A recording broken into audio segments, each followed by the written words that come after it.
दोस्तों, सोमवार की छुट्टी के बाद ट्यूसडे को मार्केट ओपन होगा। अब माइंड में ये क्वेश्चन आता है, क्या हमें पोजीशन बनानी चाहिए? शॉर्ट टर्म के पॉइंट ऑफ व्यू से देखें तो कहीं ना कहीं मार्केट में अनसर्टेनिटी देखने को मिली रही है।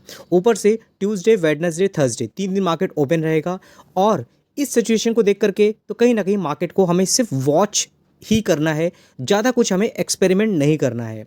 लॉन्ग टर्म के पॉइंट ऑफ व्यू से देखें, बहुत अच्छी न्यूज़ हमें देखने को नहीं मिल रही है, लेकिन कुछ सेक्टर ऐसे हैं जहां पे ग्रोथ का पोटेंशियल हमें देखने को मिल रहा है।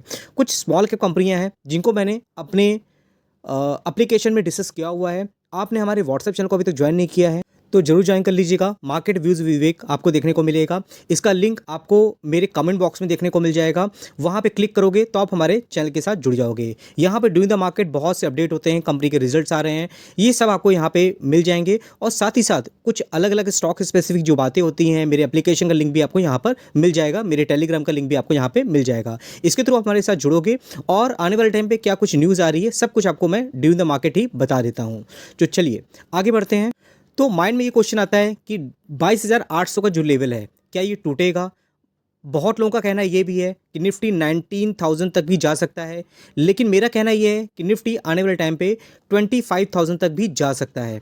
जैसा कि एक टाइम पे जो निफ्टी का लेवल था वो 18,500 के आसपास था, तभी मैंने बोला था मार्केट 22,000 23,000 तक भी जाएगा।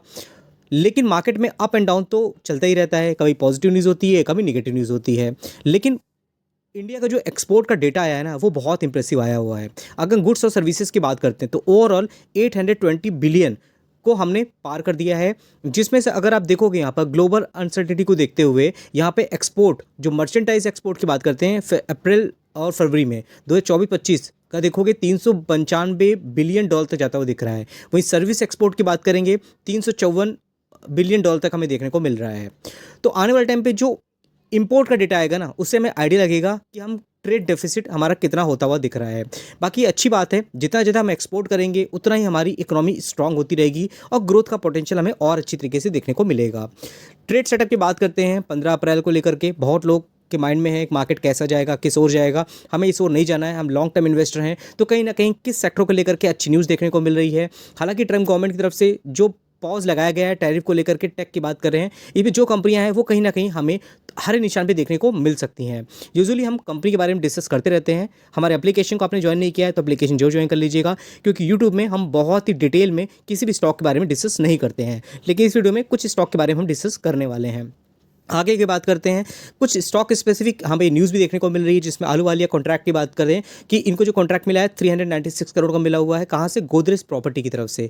ये सब माइंड में रखना होता है, कौन सी कंपनियां हैं, किनको कौन सा ऑर्डर मिल रहा है। वहीं परसिस्टेंट सिस्टम की बात करते हैं, इनको एनसीएलटी से अप्रूवल मिल गया है। इनकी खुद की सब्सिडरी कंपनी है कैपिट सॉफ्टवेयर को, ये इन्हीं के साथ मर्ज हो जाएगी। हालांकि कंपनी परसिस्टेंट सिस्टम तो ऑलरेडी बड़ी है, तो एक कंपनी और मर्ज होगी, इनकी जो सब्सिडरी है। तो कहीं ना कहीं कंपनी की कैपेसिटी है, कंपनी का जो मार्केट कैपिटलाइजेशन है उसमें कहीं ना कहीं थोड़ा बढ़ोतरी होती हुई दिख सकती है। रिलायंस इंडस्ट्रीज़ की बात करते हैं, लगातार अलग अलग कंपनी को ये लोग एक्वायर करते रहते हैं। वहीं न्यूआन शिपयार्ड की बात करते हैं तो 10% का स्टेक एडिशनली इन्होंने यहाँ पे एक्वायर कर लिया है। कितने में? 51 करोड़ में। साथ ही साथ दोस्तों हम बात करते हैं ज़ायडस लाइफ साइंस की। आपको पता है ये इंडिया के साथ में बाहर भी इनका काफ़ी अच्छा बिजनेस देखने को मिलता है और लगातार अपने बिजनेस को ये लोग बढ़ाते रहते हैं। फ्रांस में भी इन्होंने अपने बिजनेस को एक्सपेंड किया हुआ है और स्टैब्लिश किया new unit via acquisition of orthopaedic firm. एक कंपनी को उन्होंने एक्विजिशन किया है और नई कंट्री में इन्होंने अपने बिजनेस को एक्सपेंड किया है। ये सब चीज़ें होती हैं, बड़ी बड़ी कंपनियां हैं ये सब, लेकिन छोटी कंपनियां जिस साइन डीएलएम की बात करते हैं, इस कंपनी का अगर आप चार्ट देखोगे ना, शुरुआत से जब से कंपनी मार्केट में आई है, शुरुआत में काफ़ी अच्छी तेज़ी देखने को मिली। काफ़ी लोगों के माइंड में ये कंपनी थी, बहुत लोगों ने भागती हुई इस कंपनी को ले लिया कि कंपनी और अच्छा रन करेगी और अच्छा रिटर्न बना के देगी। होता क्या है, मार्केट ऐसा ही रिएक्ट करता है। अगर आप भागती हुई कंपनी को पकड़ोगे तो एक टाइम पे आपको पता नहीं चलेगा और बहुत ज़्यादा गिरावट देखने को मिल जाती है। अगर बिजनेस के पॉइंट ऑफ व्यू देखें, कंपनी खराब नहीं है, लेकिन जहां तक लगता है मुझे यहाँ पर बहुत अच्छे लेवल पे कंपनी देखने को मिल रही है। और ऐसी कंपनी जो बिजनेस वाइज स्ट्रांग होती हैं, भविष्य में ग्रोथ का पोटेंशियल होता है, तो अच्छे बाइंग लेवल मिलती हैं, तो कहीं ना कहीं मेरे लिए तो अपॉर्चुनिटी अच्छी होती है। 3,000 करोड़ की मार्केट कैपिटलाइजेशन है, तो ग्रोथ का पोटेंशियल तो आपको देखने को मिल ही जाएगा। अभी कंपनी क्या करती है? ओरिजिनल इक्विपमेंट मैन्युफैक्चर है, इलेक्ट्रॉनिक्स मैन्युफैक्चरिंग कंपनी काम करती है, जिसमें सिस्टम डिजाइन की बात करते हैं, इंटीग्रेटेड सिस्टम टेस्टिंग की बात करते हैं, इलेक्ट्रॉनिक कंपोनेंट्स की बात करते हैं। इनका बिजनेस देखोगे Europe, north America, Japan, China में जब ग्लोबल सेंटीमेंट्स अच्छे नहीं होते हैं तो ऐसी कंपनियों में बिजनेस में इफेक्ट देखने को मिलता है, कंपनी के रिजल्ट अच्छे नहीं आते हैं। तो इसी वजह से ये शॉर्ट टर्म के पॉइंट ऑफ व्यू से देखो तो आपको ये अप एंड डाउन तो देखने को मिलता है। 3500 करोड़ की मार्केट कैपिटलाइजेशन जो बोल रहे थे, स्टॉक भी 54.7 है, इंडस्ट्री भी देखो 54.7 है, तो बहुत महंगा कंपनी नहीं है। और उसके साथ में जो आपको देखने वाली चीज़ है कि यहाँ पर प्रमोटर की होल्डिंग 52.16 है। वहीं डोमेस्टिक इंस्टीट्यूशन की बात करोगे तो इनकी होल्डिंग आपको बढ़ती हुई दिख रही है 17.44 से यहाँ पर 27.977 और देखो 29.44 हो गई है। वहीं एफआईएस की होल्डिंग देखोगे यहाँ पर आपको ट्रिम होती हुई दिख रही है। तो कहीं ना कहीं डोमेस्टिक इंस्टीट्यूशन का इंटरेस्ट यहाँ पे देखने को मिल रहा है। पब्लिक होल्डिंग आपको 14.78 देखने को मिल जाएगी। और अगर हम बैलेंस शीट की बात करते हैं ना, वो भी कंपनी का अच्छा है, लगभग 858 करोड़ के रिजर्व भी हैं, बोरिंग भी है 343 करोड़ की। अगर हम overall year on year sales देखते हैं तो 400 करोड़ से कंपनी की सेल्स भी 1300 करोड़ तक जाती हुई नजर आ रही है। और नेट प्रॉफिट की बात करेंगे, वो कंपनी पहले लॉस में ही थी, 1240 करोड़ से लगभग 61 से 65 करोड़ देखने को मिल रहा है। तो ओवरऑल नेट प्रॉफिट अच्छा है। ईपीएस कंपनी का अच्छा नहीं देखने को मिल रहा है। ईपीएस अच्छा होगा तो कहीं ना कहीं वैल्यूएशन हमें और कूल डाउन होती हुई दिख सकती है।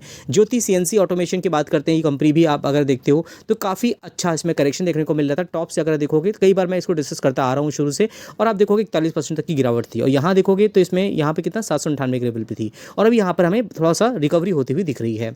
23,000 करोड़ की मार्केट कैपिटलाइजेशन है, छोटी मोटी कंपनी नहीं है। आपने लेकर रखा है तो मुझे कमेंट बॉक्स में बता सकते हो। अब यहाँ भी कंपनी देखोगे 5 axis CNC machine related company का कामकाज देखने को मिलता है, और इसकी जो एक्सपर्टाइज है design, manufacturing, tools component, aerospace, defence, auto component होते हैं, जनरल इंजीनियरिंग से रिलेटेड अलग अलग इंडस्ट्रीज़ में इनका कामकाज देखने को मिल जाता है। स्टॉक भी हालांकि 75.0 है, इंडस्ट्री पी की कंपेरिजन देखोगे तो हमें पी इसका ज़्यादा देखने को मिलता है। लेकिन बात अगर देखते हैं प्रमोटर होल्डिंग की, तो प्रमोटर होल्डिंग आपको एकदम स्टेबल देखने को मिलेगी। वहीं एफआईएस की होल्डिंग आप देखते हो तो थोड़ा इन्होंने अपनी होल्डिंग को यहाँ पे बढ़ाया हुआ है। वहीं डोमेस्टिक इंस्टीट्यूशन देखोगे लगातार अपनी होल्डिंग को बढ़ा रहे हैं, 6.54 से 11.39 कर लिया इन्होंने। पब्लिक होल्डिंग आप देखोगे ट्रिम हो रही है, 20.13 होती हुई दिख रही है। तो यही सब रीजन है जिनकी वजह से मैंने इस कंपनी को कवर किया है। आई होप ये वीडियो आपके लिए हेल्पफुल हुआ होगा। आपने हमारे व्हाट्सएप चैनल को अभी तक ज्वाइन नहीं किया है, उसका लिंक मैंने कमेंट बॉक्स में डाल दिया है, वहाँ जाकर के आप हमारे साथ जुड़ सकते हैं। और बहुत से बेहतरीन वीडियो हैं जो डेली बेसिस में मैं आपके लिए अपने एप्लीकेशन में लेके आता रहता हूँ, तो उसका भी लिंक आपको मेरे व्हाट्सएप चैनल पर मिल जाएगा। तो ठीक दोस्तों, फिर मिलते हैं नेक्स्ट वीडियो में। चैनल को लाइक करिए, शेयर करिए, सब्सक्राइब करिए। नेक्स्ट वीडियो मिलते हैं, तब तक के लिए थैंक यू।